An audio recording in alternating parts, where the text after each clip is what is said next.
This is the coping saw, one of my favorite tools, because it's so light and easy to use once you get the hang of it.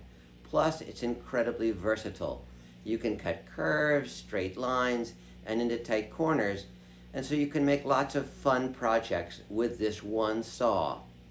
In this video, I'll show you about the care and maintenance of the coping saw, and then I'll show you how to use it, particularly with some techniques to help children gain control of the saw and use it all on their own. There are three main parts to the coping saw: the handle, the spring, and the blade.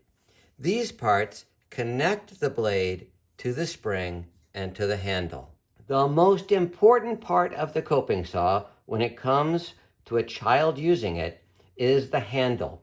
And here you see three types of handles. These two are really easy for adults to use because they're pretty large. But this one, even though this saw was the least expensive of these three saws, is the very best for children because the handle is smaller. It really comes down to the size of your hand. If your hand is small, you're going to need a small handle. Most coping saws come with a blade that looks like this. It has 20 teeth per inch. It's super fine, made for cutting very thin wood.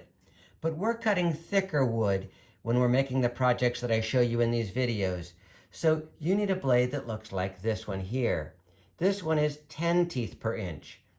I'm going to show you how to change the blade in the coping saw so you can have the right blade to do the job. Before changing the blade, it's really important to know which way the teeth should be facing. They need to point towards the handle because you pull up on the coping saw to make it work. If the teeth face away from the handle, it won't work very well. Unfortunately, many times when you buy a coping saw, the teeth are pointing the wrong direction. You also need to know about how this part of the coping saw works. There's a slot for the blade, and there's a hook for a little cleat that runs through the blade. Now we're ready to change the blade. I'm going to pinch this part with my forefinger and my thumb. I'm going to wrap my fingers around the spring. Now I can hold the saw securely, and I can unscrew the handle. I unscrew it until the blade is quite loose.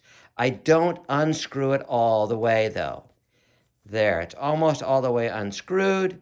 The blade is quite loose. Now I'm going to move to a surface such as this bench. I want to put it onto a surface that I don't care about too much because I'm going to push down. I push down with the handle, and that loosens the blade the rest of the way. Carefully, I pinch the blade, and I remove the cleats from the hooks. And then I do the same on the other end. To install the blade, first I check, are the teeth facing the handle? Then I can put the blade into the slot and hooks on the bottom part of the coping saw. I can pinch it while I take the saw to a surface, such as the bench. I can push down on it a little bit. I match the top part of the blade into the slot and hooks on the top while I push down on the handle and ease that blade into the cleat. Now I can tighten the handle, again pinching this tab and wrapping my fingers around the spring. I'll tighten it up as tight as I can. I do not want the saw loosening up. There, we've changed the blade on the coping saw. Now that we have the correct blade installed, we are ready to use the saw. For big kids, it works best to hold on with one hand like this, to shake hands with the saw so your palm can push the saw in the direction of the blade. For younger kids, it works better to hold on with two hands, one hand on the handle, one hand on the spring. And here we are, we're ready to saw. I've drawn a line, I've made my sandwich. The line's about 2 fingers off the end of the bench. You notice the C-clamp has the handle underneath the bench. If the handle is above the bench when you're using the coping saw, it's going to get in your way. So it's best to have the handle under the bench for the coping saw. Whether the child is holding the saw like this or like this, the principle is the same. They need to be going up and down a whole lot while gently pushing in the direction they want to go, steering by twisting the handle. We don't twist the handle or push unless we're going up and down a lot, or we can twist up the blade and the blade will break. So, if the child is holding the saw like this, you might want somebody to be sitting on the bench, because the bench tends to vibrate and move around a bit, and that can be really frustrating for a little kid. I'm going to hold on like this because I'm tall enough to get over the work in this position. I need to think about where to put this hand before I start sawing. The hand that is not holding the saw is the one that can get cut. If this hand is like this, I'm going to cut it. So I'm going to hide it on the other side of the C-clamp. That's a really important concept, to hide your hand. And on the other side of the C-clamp is a very safe place. My hand is hidden. I'm ready to start sawing. I put the saw up against the line and I pull straight up with it to get started. The whole time I'm using the saw, I'm only looking at one place, and that is where the saw meets the wood. So now I see it's right on the line. I'm only going to look there and go up and down. You'll notice that sawdust is accumulating right on top of that line where I need to be looking. I'm going to blow that sawdust away, but I'm going to be careful in the way that I do it. If I blow straight down, the sawdust blows straight back up at me. I don't want sawdust in my eyes, so I'm going to blow from the side. That's the safest way to blow away sawdust, no matter what tool you're using. Now my hand is hidden again. I'm going to go up and down. I'm pushing gently forward while gently twisting the handle. I'm going up and down a lot. Notice also the way that I'm holding the blade. It's vertical. The blade doesn't want to go like this or like that, or it will get twisted and it will break. Then you have to put in a new blade. So make sure that blade is straight up and down. That is a hard concept for a lot of kids to get, that the blade needs to be straight up and down. And it's worth really thinking about as they're using the saw for the first few times. Hand hidden, up and down. I can keep sawing, blowing away sawdust, following that line. I'm only looking at the line. Another beauty of this saw is that if the child gets tired, it's easy to rest in the middle. They can just push it down all the way and let go. The coping saw is one of the few saws that you can let go of when it's in the wood and it's not going to go anywhere. It's a safe place to keep the saw in the middle of a job. I've rested a little bit. I'm ready to keep sawing. I'm going to keep sawing following this line, but sometimes this happens, often when children are doing the work. Oh my gosh, I went off my line.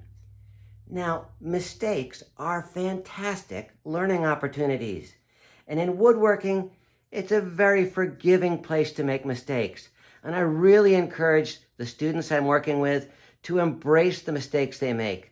Some of the best projects that have come out of my shops have been the result of the mistakes the kids have made and the creative solutions they've come up with because of those mistakes. So, in this case, it's not bad. I'm just going to steer back onto the line. I can take that extra bit of wood out another way, or I can do something different. I can scoot back and steer back onto the line like this. It depends on which piece of wood I'm going to keep.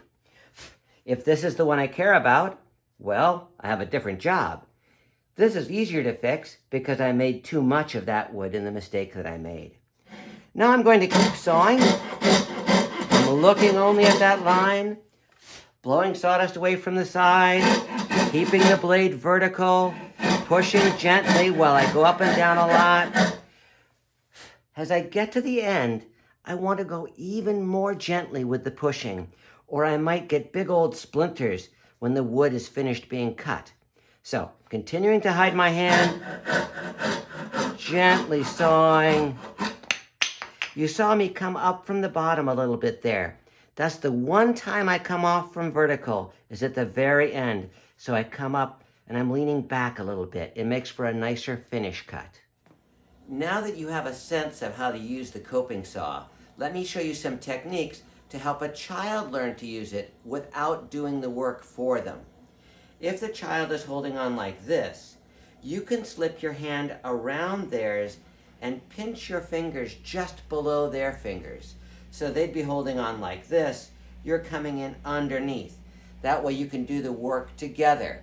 You have to be leaning over the child to be able to do this. If the child is holding on like this, again, you can pinch the same area, putting your hand between their two hands so you can share the job of doing the work. As soon as you get the feeling that they are doing it more on their own, slowly remove your amount of effort so they take over the whole job. If the child that you're working with is too tall for you to lean over easily, this is what I do. I ask them if I can put my hand onto their back like this, and then I reach around and I use the same position I just showed you, pinching below their fingers so we can do it together. But with my hand on their back, it enables us to work in synchrony and it keeps me from losing my balance. There's just one last thing that I want to show you about the coping saw.